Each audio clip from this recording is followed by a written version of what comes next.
le gouvernement se tient aux côtés des populations aussi bien en période de joie qu'en situation difficile. Des familles endeuillées ou sinistrées, des veuves en difficulté, des personnes du troisième âge dans la précarité, des familles vivant en dessous du seuil de pauvreté. Tous les mois, le ministère de la Cohésion nationale, de la solidarité et de la lutte contre la pauvreté sillonne le pays pour soutenir ceux qui ont besoin d'assistance.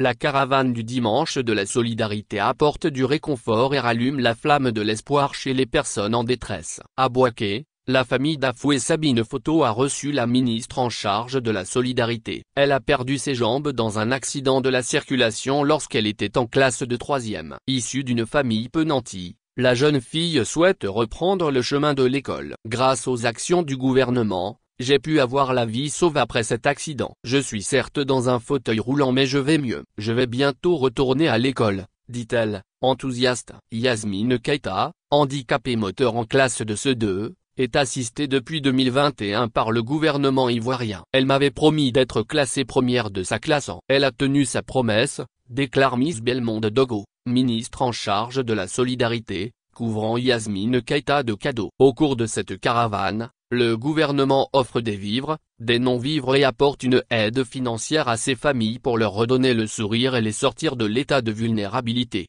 Cette initiative s'inscrit dans la politique de solidarité menée par le gouvernement ivoirien. Pour l'année 2024, 1087 ménages ont déjà été visités.